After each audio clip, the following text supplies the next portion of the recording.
सावन में कौन से पाप स्त्री की पवित्रता भंग कर देते हैं? सावन माह को हिंदू धर्म में अत्यंत पवित्र और धार्मिक ऊर्जा से परिपूर्ण माना जाता है। विशेषकर स्त्रियों के लिए सावन में व्रत, पूजा और नियमों का विशेष महत्व होता है। इस माह में स्त्रियां शिव जी की आराधना करती हैं, सौभाग्य की कामना करती हैं तथा अपने आचरण को शुद्ध और संयमित रखती हैं। लेकिन धार्मिक ग्रंथों और समाज में ये भी बताया गया है कि यदि स्त्रियां इस पावन महीने में कुछ विशेष पाप करती हैं, तो न केवल उनका पुण्य नष्ट हो जाता है, बल्कि उनकी पवित्रता भी भंग होती है। यह लेख इन्हीं पापों के बारे में विस्तृत रूप से समझाने के लिए लिखा गया है, जिसमें धार्मिक संदर्भ, सामाजिक प्रभाव और मनोवैज्ञानिक पक्ष भी समाहित किए गए हैं। 1. शारीरिक पाप। परपुरुष गमन। गरुड़ पुराण और शिव पुराण के अनुसार सावन के महीने में स्त्री यदि परपुरुष से संबंध बनाती है तो वह महान पाप की भागी बनती है। विशेषकर वह स्त्री जो व्रत रख रही हो, उसे इस माह में ब्रह्मचर्य का पालन करना चाहिए। समाज में भी ऐसी स्त्री की छवि धूमिल हो जाती है। लोग उसकी बातों और आचरण पर विश्वास नहीं करते। ऐसा करने के बाद व्यक्ति अपराध बोध से ग्रस्त हो सकता है, जिससे मानसिक शांति भंग होती है। 2. व्रत का उल्लंघन करना। सावन में महिलाएं सोमवार व्रत रखती हैं। यदि जानबूझकर व्रत तोड़ती हैं या व्रत के दौरान झूठ बोलती हैं, चोरी करती हैं, तो ये भी पाप माना जाता है। धर्मशास्त्रों में इसे व्रत भंग दोष कहा गया है। परिवार में स्त्री का व्रत रखना सम्मान की बात मानी जाती है। यदि वह इसका पालन नहीं करती तो समाज में उसकी प्रतिष्ठा प्रभावित होती है। 3. अपवित्र वस्त्र और आभूषण पहनना। शिव पुराण में उल्लेख है कि सावन में स्त्री को स्वच्छ वस्त्र पहनने चाहिए। गंदे या फटे कपड़े पहनना, खासकर पूजा या व्रत के समय, अपवित्रता फैलाता है। गांवों में आज भी महिलाएं सावन के महीने में हरे वस्त्र पहनने की परंपरा निभाती हैं। यदि कोई इसका उल्लंघन करता है तो उसे अच्छा नहीं माना जाता।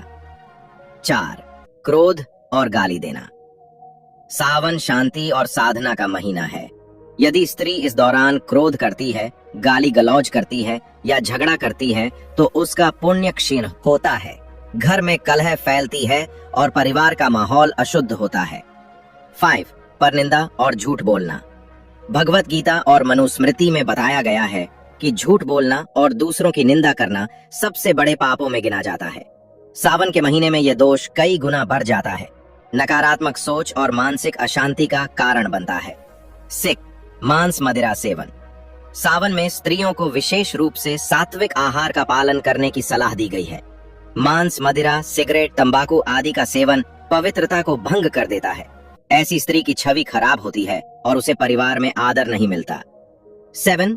बाल कटवाना या शरीर पर धारदार वस्त्रों का प्रयोग। गरुड़ पुराण के अनुसार सावन में बाल कटवाना, नाखून काटना, शरीर पर धारदार वस्त्रों का प्रयोग करना वर्जित है। यह शरीर की ऊर्जा को क्षीण करता है। परंपरागत समाज में इसे अशुभ और अनादरजनक माना जाता है। 8. दूसरों का अपमान करना और दान न करना। सावन में शिव जी की कृपा पाने के लिए दान करना अनिवार्य बताया गया है। यदि कोई स्त्री इस माह में कंजूसी करती है, दूसरों का अपमान करती है, तो उसका पुण्य नष्ट हो जाता है। 9. पति या बड़ों की अवज्ञा करना। सावन में पति और बड़े बुजुर्गों की सेवा करना पुण्य का कार्य माना गया है। अवज्ञा करने से स्त्री की पवित्रता पर प्रश्न उठते हैं। 10. मन और शरीर दोनों से शुद्ध न रहना। धर्मशास्त्रों में कहा गया है कि मन और शरीर दोनों को शुद्ध रखना चाहिए। अगर कोई स्त्री केवल बाहरी पूजा करती है लेकिन अंदर से ईर्ष्या, द्वेष, काम, क्रोध, लोभ में डूबी रहती है तो उसका व्रत और पूजा व्यर्थ हो जाती है और स्त्री की पवित्रता भंग कर देते हैं। धर्म और समाज दोनों इस बात पर सहमत हैं कि सावन का महीना संयम, साधना और सेवा का समय है। यदि महिलाएं इन बातों का पालन करती हैं तो उनके जीवन में सुख, समृद्धि और सौभाग्य बना रहता है। धार्मिक ग्रंथों में स्पष्ट किया गया है कि जब कोई स्त्री सावन के पवित्र महीने में पाप करती है तो वो केवल बाहरी रूप से नहीं बल्कि आत्मा के स्तर पर भी अशुद्ध हो जाती है। उदाहरण, शिव पुराण में वर्णित एक कथा के अनुसार एक स्त्री ने सावन में व्रत तो रखा लेकिन झूठ, चोरी और अपवित्र कर्म भी करती रही। परिणाम स्वरूप उसकी पूजा स्वीकार नहीं हुई और उसके जीवन में दरिद्रता आ गई। गरुड़ पुराण के अनुसार सावन में किए गए पापों के लिए स्त्री को मृत्यु के बाद यमलोक में विशेष दंड भुगतना पड़ता है। शिव महापुराण के अनुसार सावन में व्रत और नियमों का उल्लंघन करने वाली स्त्री अगले जन्म में दरिद्र, रोगी या विधवा बन सकती है। देवी भागवत के अनुसार स्त्री का सौभाग्य और परिवार का सुख नष्ट हो सकता है। सावन में पापों से कैसे बचें? उपाय और समाधान। 1. प्रतिदिन शिव चालीसा और महामृत्युंजय जाप करें।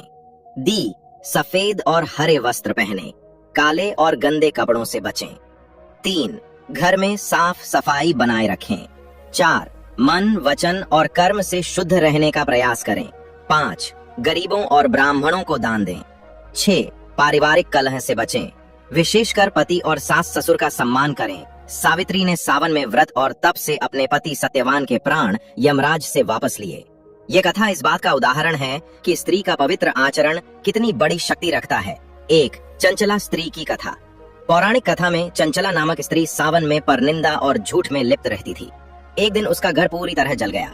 गांव के साधु ने कहा कि यह उसके पापों का फल है। सावन का महीना बारिश और आर्द्रता का होता है। शरीर और मन दोनों में सुस्ती, आलस्य और वासनाओं की प्रवृत्ति अधिक हो सकती है। इसी कारण धर्मशास्त्रों में मन और शरीर पर नियंत्रण की सलाह दी गई है। मानसिक शांति। संयमित आचरण से मन में शांति बनी रहती है। पारिवारिक शांति। स्त्री के संयमित व्यवहार से घर में प्रेम और समर्पण की भावना बनी रहती है। सावन न केवल व्रत या पूजा का महीना है, बल्कि स्त्री की आत्मशक्ति को जागृत करने का भी समय है। यदि वह इस समय अपने कर्म, वाणी और मन पर संयम रखती है, तो उसमें देवी स्वरूप की शक्ति जागृत होती है। कहा भी गया है, स्त्री ही शक्ति है। यदि वह पवित्रता का मार्ग छोड़ दे तो समाज का पतन निश्चित है। सावन में स्त्रियों के लिए विशेष नियम। 1. बिना स्नान पूजा न करना।